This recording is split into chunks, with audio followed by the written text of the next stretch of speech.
So the Ravens Vision, who I'm sure everybody knows about by now, because this is our longest running project here at Oh, Crazy Ant without Media. doubt. And I'm sure we've said this too, that it is loosely based on us. And it's something that, they always say, especially for beginning writers, be sure to write what you know. Right. Right. And I mean, what's better than writing what you know than writing a story loosely based on ourselves? So that's been an amazing process, especially being as far in as we are now, with the amount of revisions that we've made. I mean, there's countless revisions that we have, at least of the pilot. Oh, yeah. Yeah. And I mean, the where we're at now, it's probably the most comfortable I feel with our characters and where our story is going. Especially when we first started writing it, it was in the middle of the Me Too movement. So a lot of our concept had to do with the Me Too movement. So to be able to navigate that and transition into, okay, current topics are important, but it can't be the main source of the project, right? It can Right. be sprinkled in there, but it has to be our own. It has to be something that we see the industry shifting towards, because if you listen to the podcast, we're really good about projecting the entertainment industry or predicting the entertainment Yeah. industry. So being able to navigate our own projects like that, to be able to create something that's more special and that gives our characters more depth, honestly, because like I'm I'm speaking for my characters, specifically the ones that I've been writing and that I've been focusing on the majority of the time. They were 1.5 dimensional. I don't want to say they were just one dimensional, but they were 1.5 dimensional, and they Right. didn't really have a lot of layers to them. So to be able to take a crack at giving them more personality, making them more human. And we give a lot of credit to, and not a lot of people know about this, but professional readers, script readers, and they will give you insight on how to change things. You can take their advice and tweak it a little bit to make it your own. And I think that's what's really been helping us with the Ravens Vision, is being able to have industry professionals read our project and being able to be like, I like that, but let me see what I can do with that. Right. Being able to shift and move it the way we have. And, I think with all of our characters, it's been an amazing ride to basically grow up with them as creatives, right? We've seen them come as just a thought process, and now we see them as full people, Yeah. which is kind of weird. That's where the imagination comes in and being able to play, like you said. So that's been a lot of fun. Well, and I think that, first of all, I just want to say that we're first time writers. This Yeah. is our very first crack at writing a television series. Have never done it. Had never like even thought. We had to learn how to format it. Had to learn how it all goes together, how to do the timing, how to do So, but we decided we were going to take a crack at it. And I think that, like what you were saying, I think initially because it's based on us, we intentionally tried to not put too much of ourselves into it. Write about you what you know, but don't write too much about you. And I think that was the mistake at first. The characters really started to become three-dimensional, really started to get connectable, where you could relate to them. And when we did start to put more of our actual selves into the characters and into the story, because that's what the story is about. And so while fictionalized, it's still taking from our own experiences and putting it into those characters. And I think that's where it really started to turn around and go, oh, okay, so we can write fiction, but we can interject reality and kind of and that's where I think you really started to see the birth of these characters and really start to see them come alive. And just briefly, the logo, because we get asked about our company logo all the time, and it plays into the Ravens Vision, and it plays into Logan and I. So it's not only Crazy Ant, but it's also the background of the Ravens Vision also. If you look very carefully, if you're watching YouTube and you can see the logo, okay? First of all, credit where credit is due. It was created by one of our ants, always an ant, Once an ant, always an ant. Tavia Marinovich, just an outstanding, brilliant graphic designer. And what I basically said to her is, I have this idea for a name, and everybody thought the name was insane. They're like, what does that even have to do with like movies or TV or whatever? Then the name is stupid. It'll never work. But I wanted that name anyway. So I said, this is the name we're going with. And I went to her and I said, okay, I want to call it Crazy Ant. And crazy ants are yellow. So I want you to do yellow, right? I don't care what other color schemes you use, but it has to be yellow because crazy ants are yellow. And I said, and I want it to represent old school film and new school digital and streaming, because this is where we're at. And that represents me and Logan. It represents the industry of where the industry is transitioning to. And so I wanted to make that important because that's who our company is, that's who we are, and that's who the industry is now.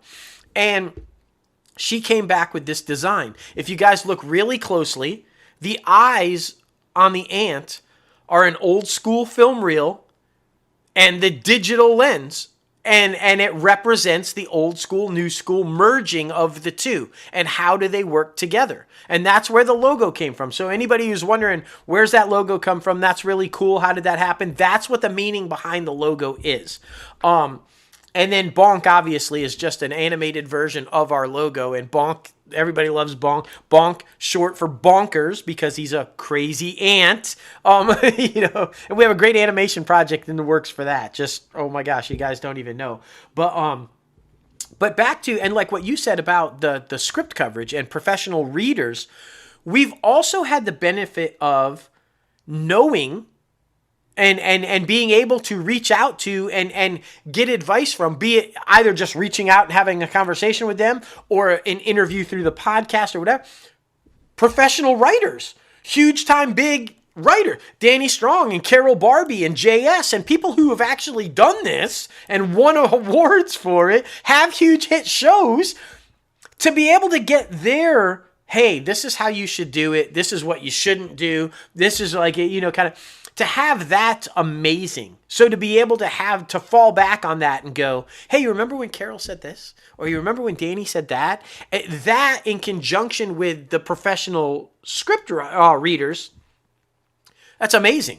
It's amazing to be able to, and it goes all the way back to what we were talking about earlier, about being able to take the critique, hear the other people in the room.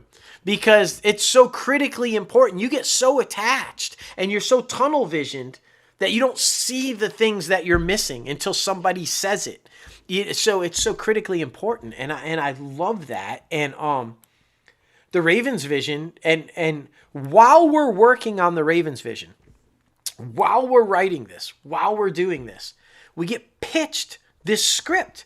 Somebody, like, we come across it, we reach out, the guy pitches it to us basically. We said, hey, we're interested in this thing. And then he shoots back an email basically pitching it and saying, this is what I thought, but go ahead and you can do it. Just take it, do whatever you want. And that is deadlines, you guys. And if you follow us, if you've been a longtime follower, and if not, welcome to the story. It started off as something just wildly different. It was your basic male, female, military, batshit crazy guy that goes and shoots up a campus. And we're like, that's been done over and over and over and over. But there was something about the story that we could see that had potential. There was something there, but it wasn't right. And we didn't know it yet. We auditioned male and females. We were going with the whole male-female thing. We were trying to go with it. But I don't know, was it for you the same way it was for me? It was just something about, and we found incredible people. They nailed it, but something wasn't clicking. For me, it was that. When we were seeing it come to life, and as great as these actors were, something just didn't feel right. That's when I knew something had to change. Was that like the same for you? Yeah, I think it first started to transition into, being an interracial couple, and how the divide at this point in time, because it was right after the murder of George Floyd and all of the Asian hate that was happening. We were trying to focus on the racial divide more than anything else. And still kept it But man and woman at that point. yeah, we were focusing more like that because we had some amazing reads with some great actors who we're still friends with this day and still have, want to work with them and want to attach them to projects. But it's like there was just something else. We were in a time where there was a lot of hate, and we wanted to address that specifically, not just racially, but also when it comes to love, because there was a lot of hate when it came to judging other people for who they loved.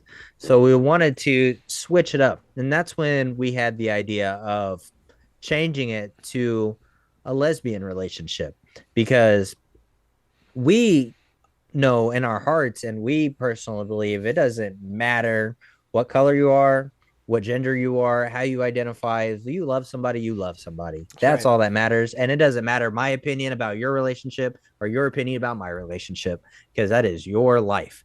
But we felt like that would be a great story to tell, just not just so everybody is represented, but so that people can see themselves, because a lot of times you see, and there's not, we always say the best person for the job should get the role. And there's never that's our full beliefs. But I also feel like, when heterosexual people get cast in a gay or lesbian relationship, sometimes things feel a little off, right? Not all the time, but sometimes things feel a little off. But we wanted to have that be as authentic as possible, and we wanted to have them be as authentic as possible. So to have them, our actresses, be as, open to the possibility of them being a lesbian couple, when in fact both of them are straight. So they did an amazing job. Um, but for everybody to see themselves in this type of situation, right? Oh, To show that this could be a real couple.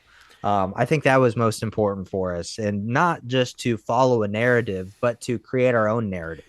I think that was something that was also very important for us. And I mean, we have to just say, I mean, you know, Jessica and Kara, I mean, they knocked it completely out of the park. It was just insane. unreal. And so a little in behind the scenes stuff about the process. We were so adamant about making it authentic, Yeah.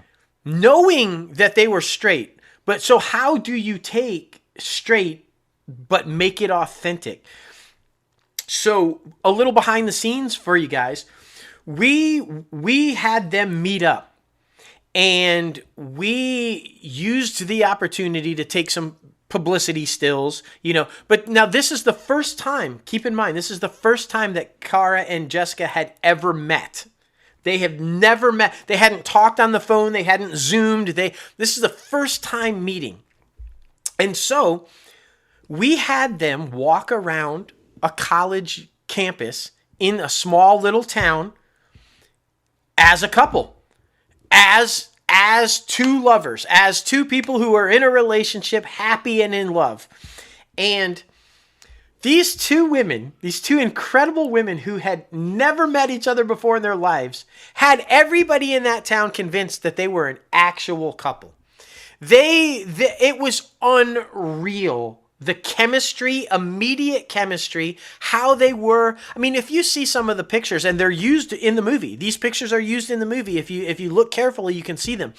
But the affection that you see them have when they're laying in the hammock together, or they're giggling on the football field, or what, you would swear these two had been in love for a decade. And so we knew we had that authenticity there. We knew these were the right people to do this, to tell this story. And the other thing that was critically important, we talked about the racism, and obviously we address gun violence, and because as we said, it's a shoot 'em up type thing or whatever. But we also wanted to make clear that when you get to the point where you are shooting people and or taking your own life, something is not right here. And so we knew we also had to tell that story. We knew that we also had to show that this beautiful and loved couple, something went wrong. One of them retreated and started to be, if you guys pay really close attention to the movie, you see the pictures. They're very bright colors. They're very in love. They're very happy. And then one's wearing black and her hair is greasy because she hasn't showered. She doesn't clean anymore. Her dorm room's a fucking mess. Those are warning signs that people so often miss. How does this person go from wearing bright colored sundresses and looking lovely to unkept, dirty, greasy person that doesn't take care of themselves? Where is somebody coming in and saying, what's wrong? How can I help you? So it was important for us to tell that side of the story too. What got her to this point that she wanted to take her own life and or shoot the people that were bullying her? So we addressed that, and it was an amazing process. We found the most amazing crew, all of whom worked for free. Not our actors. We paid our actors like scale, SAG. But these people were passionate about what let's go back to the top of the show and that word passion and why we love what we do. That was them, our entire crew. Passion for what they do, to tell the story, to get it done. And we knew we had the right people. And I give a full credit because Logan is the one who kind of organized the crew. He was searching for the crew. But we knew we had the right people, not through the interview process, not through the resumes, not through whatever. We knew we had the right people when we showed up on set at the location. None of these people had ever met, talked, known each other. First thing they do is all walk up, grab equipment, and start heading up the stairs as a team to start getting it all done. Then the introductions were coming. Like, hey, I'm such and such, I'm such a... But the passion to just go, before I say a fucking word, I'm picking up the gear and I'm heading up and we're going to start setting up. As if they had worked together for years prior. And that kind of special magic, when you get that, you know you're going to have a really good project. And we have an amazing project. If you haven't seen the film, we had a few people hate it just because they don't like the subject matter. They don't like what we're talking about. We don't like the conversation that we started with it. And that's okay. We're fine with that. You be you. We want you to hate it. Because, like I said, if everybody loves it, we're not doing it right? But, whew, what a ride that film was. And then, oh my gosh. Yeah, it was amazing.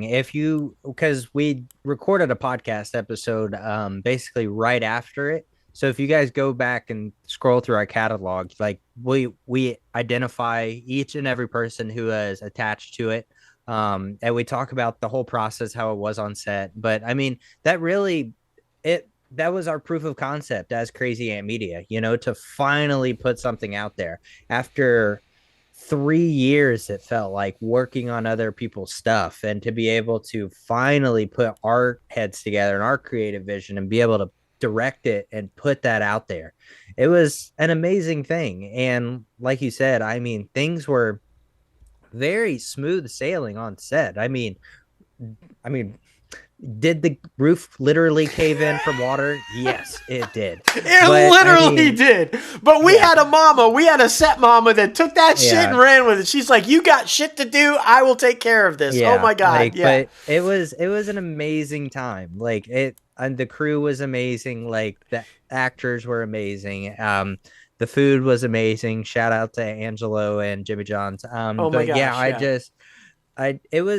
It was something that I'll never forget. We talk about it all the time, how we didn't want to leave, but it's something that we keep chasing. And that's what you keep moving forward with as filmmakers and as creators, to keep moving forward, to keep chasing that feeling. And I think that's something that will always be a thing. Well, I'm glad you brought that up, because there's 3 very specific things with that film.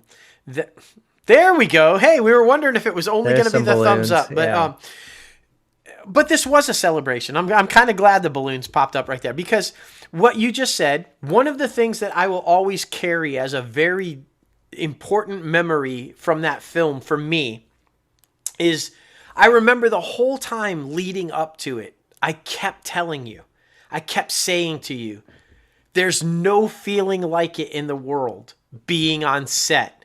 And you can't know it until you do it, until you feel it, until you have it. And you just kept, yeah. And so that last day when we're completely wrapped, all the equipment's gone, the actors are gone, the crew is gone, and it's just me and you, and you're sitting in that room and you don't want to leave. And Jason, and you don't want to leave.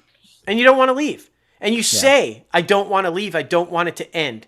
I'm going to carry that with me forever, because that was the moment that you got it. You go, oh, that's what you were talking about. And I was, yes, now you get it. And then, like you said, you chase that from that point on. That feeling, that magic, that love. Like, that's what you keep chasing. And that's what makes it all worth it.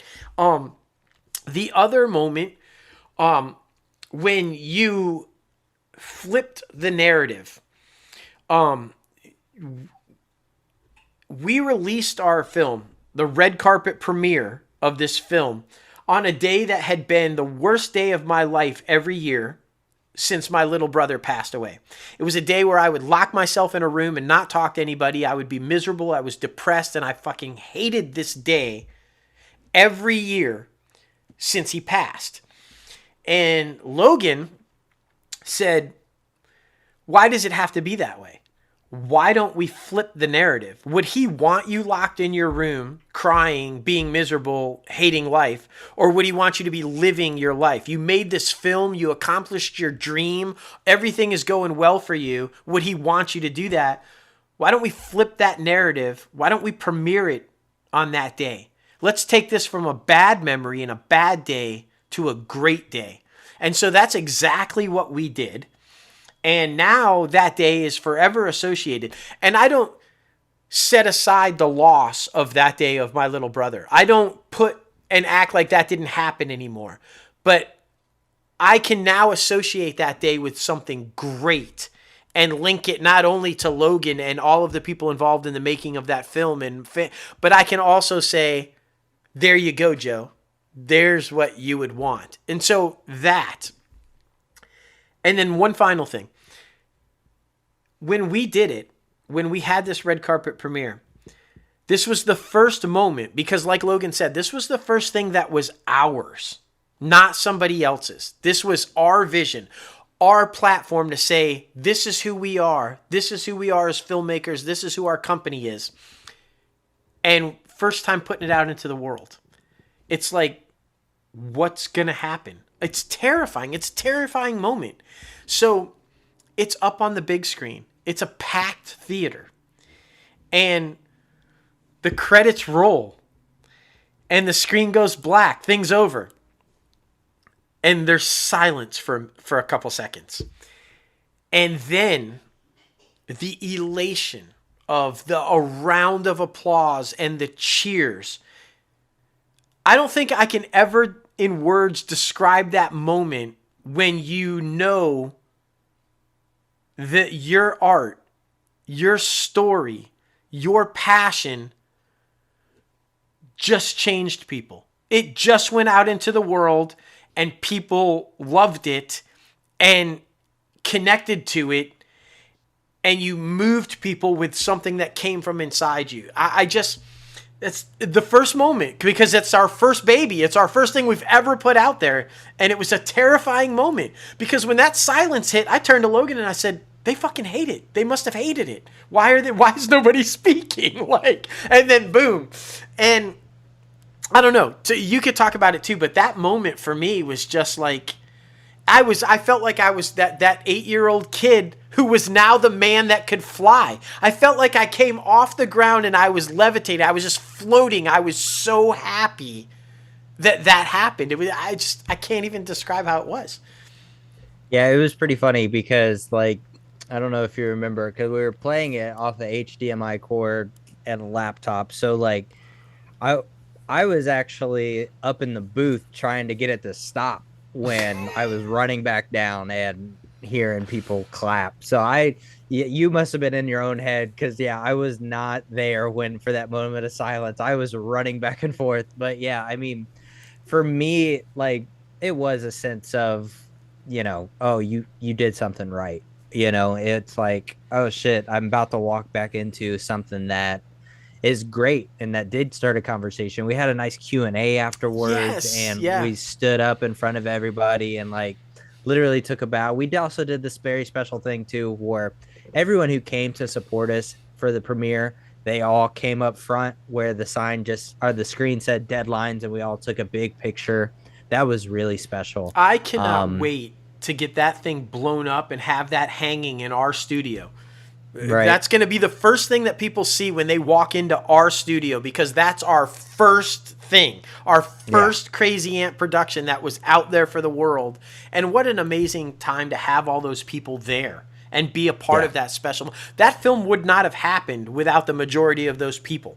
Mm-hmm. And just to have that moment was, yeah, it was amazing. And the friendships. We're friends with all of them. And Yeah. Jessica has become just such an amazing friend and just yeah, it's a moment, yeah, I can't ever forget. It was just No, it was just not. amazing.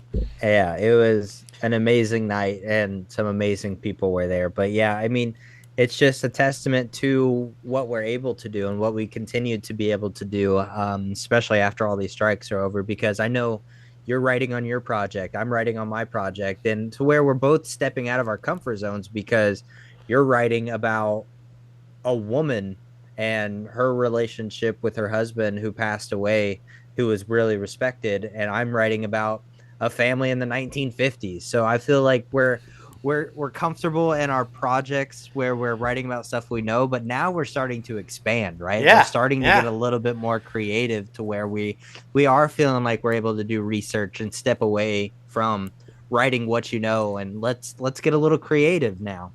So I mean, And the these are things big projects. These yeah, are big. These are feature length films, right? yeah, Like I can't wait to direct them together because yeah, it's going to be amazing. Because for us to direct something that you wrote and for us to direct something that I wrote and be able to collaborate on the vision of it, yeah, that's going to be amazing, right? That's yeah, going to be so cool.